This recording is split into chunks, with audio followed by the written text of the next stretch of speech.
Welcome back. If this is your first time, thanks for stopping by. Thanks for checking us out.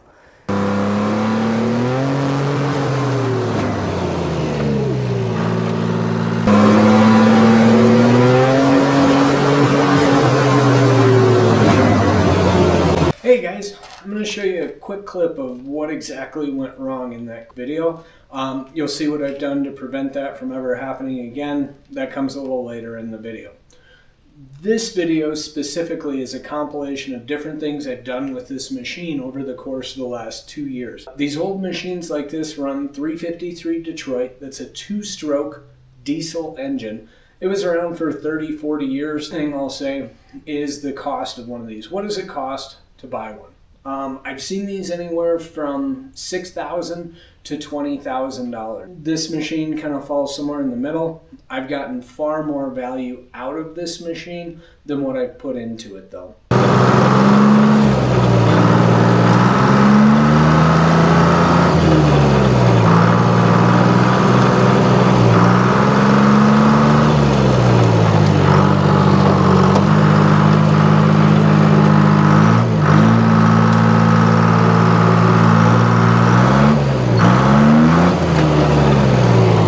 So if you're wondering up here where I backed up against this tree, I did that on purpose. I'm not trying to push the tree out, but this is a pretty good grade here, and I wanted to make sure I had something there as kind of a secondary parking brake.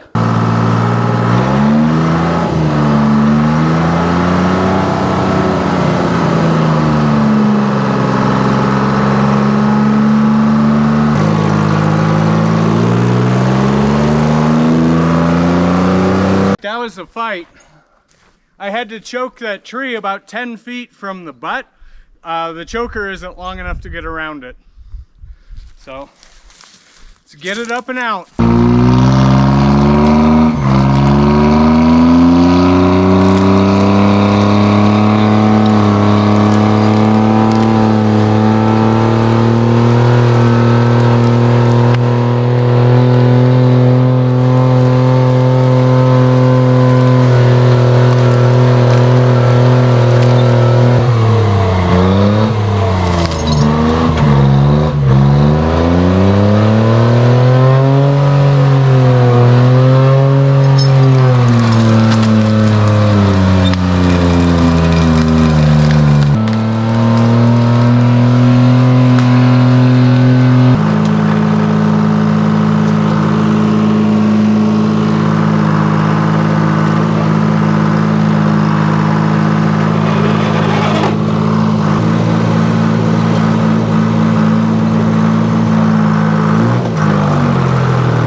Alright, so we got that one.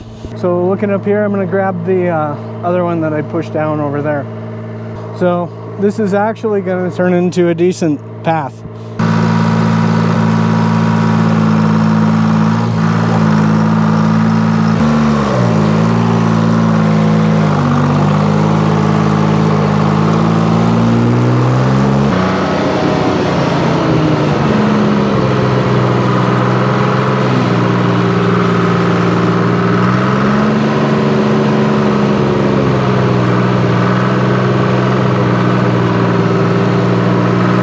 This goes is there's a tree back behind me. I don't think you can see it from where you're at.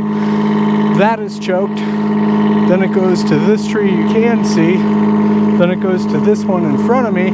Then it jumps back over there, and there is the base and the top out of the tree I took down and broke in half. So there's that, and this is a pretty good hill here.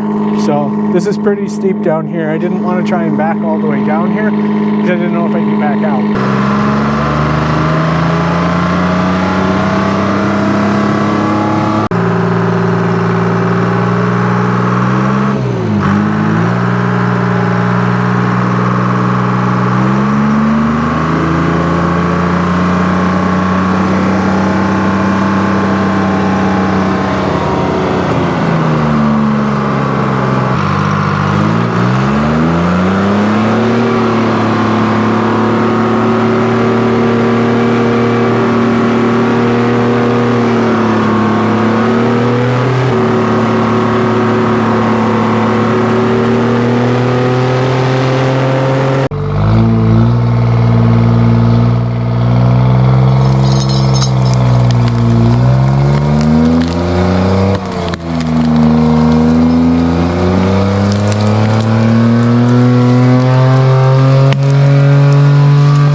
grab the root ball. This tree is untouched. The one with the red tape is kind of holding us up, but that tree's coming out anyway. That's a pretty good root ball.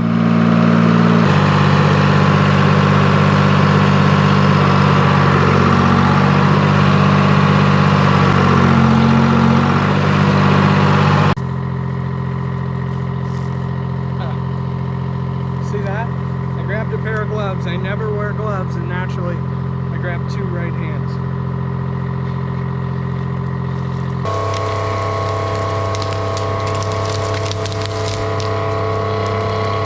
So I'm out here by myself, and you know, if something happens with this, that wouldn't be good. Down here you can kind of see this root ball. Alright, so what I'm going to do is I'm going to drag these other trees up, and I'll come back down here and try to put the arch right over the top of this and try to pick it up as opposed to pull it out.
These are little.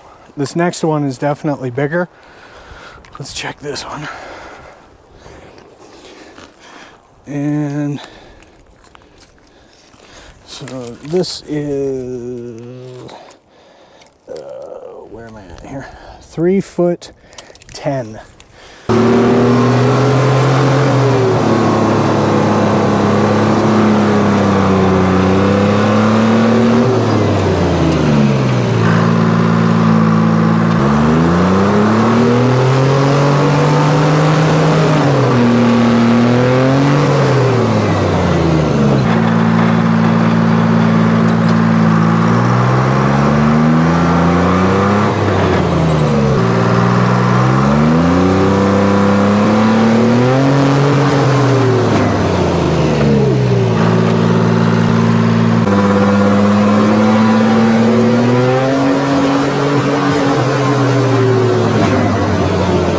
That was a little off camber. What happened there was my brakes apparently are in need of repair. Hey guys, in the garage today. So I'm working on the tree farmer. I wanted to show you something. Alright, so looking behind the brake pedal in here, you see this little rubber boot that goes on the plunger right here? Up just fine until, for whatever reason, this rubber boot comes off. It's kind of a flexible deal. Then it does that. And what you've got there is nothing touching the plunger, and your arm is right here with your boot on the end of it. And notice right there is the plunger, and the brake can't be hit. So you're sitting here and you're hitting your brakes, nothing happens. I'm going to show you what I'm going to do to hopefully fix that. You can see this one shiny thing? That is new, obviously. I'll pan this back in here so you can kind of see what I did. I'm not sure how well this is showing up, but if we look back here at the plunger, it's not depressed at all. I don't know how well you can see that, but it's there. Then we come up here and you can see this. So what this did was, now the brake, it goes in like so and comes back, but it's hitting that bolt, so it won't jump out of there again.